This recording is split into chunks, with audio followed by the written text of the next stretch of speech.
조원진 우리공화당 대표가 지난 16일 국민의힘 책임당원 100만 입당 운동에 우리공화당이 앞장서겠다고 선언하며 전국의 주목을 받고 있다.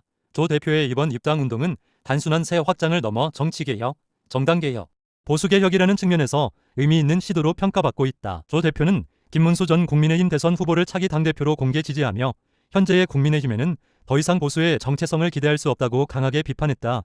변화를 외면하는 국민의힘을 더는 좌시할 수 없다는 그의 발언은 조 대표가 정통보수의 복권을 내세우며 본격적인 전면전에 나섰음을 의미한다. 조 대표의 전략은 명확하다. 과거 박근혜 전 대통령 석방을 위해 350만 명의 서명을 이끌어낸 조직력을 바탕으로 이번에는 국민의힘 당권 경쟁에 필요한 책임당원 100만 명을 새롭게 모집하겠다는 것이다.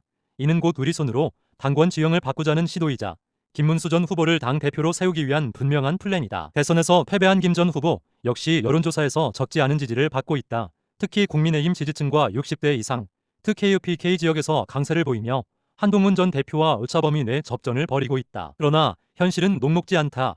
김 전 후보는 출마 가능성을 직접 강하게 부인했으며 결정적으로 기탁금과 선거운동에 필요한 수억 원대 자금조차 확보하지 못하고 있다. 기탁금 낼 돈도 없다는 주변의 전언은 당권 도전이 아니라 현실적 제약에 가로막힌 상황을 단적으로 보여준다. 아무리 상징적 지지가 높다 해도 선거에 출마할 최소한의 조건조차 갖추지 못한다면 당권 도전은 그저 봄날 밤의 꿈에 불과하다. 더 큰 변수는 한동훈 전 대표다. 그는 지난 4월부터 조직적인 책임당원 대가 운동에 착수하며 실제적인 당권 확보를 위한 정면 승부 전략을 구사하고 있다. 여기에 김무성계와 마포포럼 등 보수 원로 그룹이 윤석열 전 대통령과의 노선을 분명히 선긋고 사실상 한 전 대표를 개혁보수의 적임자로 지지하는 분위기까지 더해지고 있다. 반면 김 전 후보는 출마를 부정하고 있고 나경원 의원은 지지율이 저조하며 동력 확보에 어려움을 겪고 있다. 한 전 대표는 실질적인 조직을 꾸준히 확장하고 있으며 안철수 의원 역시 중도 세력과 무당층 일부를 흡수하면서 전체 보수 판세는 점차 한동훈 쪽으로 기울고 있는 양상이다. 최근 김 전 후보와 나경원 의원의 만남에서 김 전 후보가 나 의원에게 출마를 권유했다는 이야기가 나온 것은 주목할 만한 정치적 시그널이다. 이는 김 전 후보가 스스로 당 대표 출마가 현실적으로 어렵다고 판단하고 있음을 시사하며 자신을 대신할 때 한 카드로 나 의원을 고려하고 있다는 뜻으로 해석된다.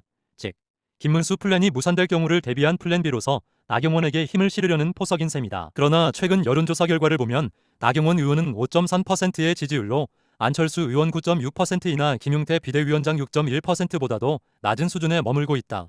이는 보수 진영 내부는 물론 일반 여론에서도 나 의원이 뚜렷한 대세감을 전혀 형성하지 못하고 있다는 것을 방증한다. 다시 말해 김 전 후보가 나 의원을 차기 당권에 대한 카드로 고려하고 지지를 몰아주려 하더라도 그것만으로는 당선 가능성을 끌어올리기에 분명한 한계가 존재한다. 우리공화당이 주도하고 있는 국민의힘 책임당원 100만 입당 운동은 단순한 외부 협력 캠페인이 아니라 조 대표가 일관되게 주장해온 정치개혁, 그 정당개혁의 실천적 수단이자 생존 전략이라 볼 수 있다.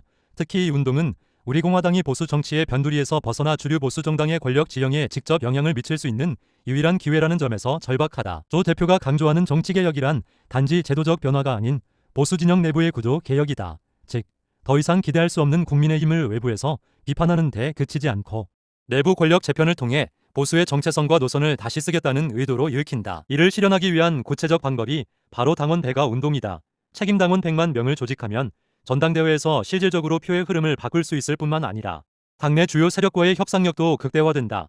이는 단순한 새 확장이 아닌 정당 내 구조 개입을 통한 영향력 확보 전략이다. 이 운동이 성공할 경우 조 대표가 외쳐온 정치개혁, 정당개혁, 보수개혁은 단지 구호에 그치지 않고 실질적 권력 재편이 동력으로 현실화된다. 특히 국민의힘 당대표 선출률이 당원 투표 80% 비중을 갖고 있는 만큼 책임당원 숫자 자체가 당권 향방을 좌우한다. 조 대표는 이를 정확히 꿰뚫고 입당운동을 통해 국민의힘 내부의 우리공화당표 보수층을 직접 심겠다는 전략적 접근을 취하고 있는 것이다. 반대로 이 운동이 실패로 끝날 경우 조 대표의 개혁 구호 역시 정치적 상징성만 남긴 채 실질적 효과는 없었다는 평가로 귀결될 가능성이 크다.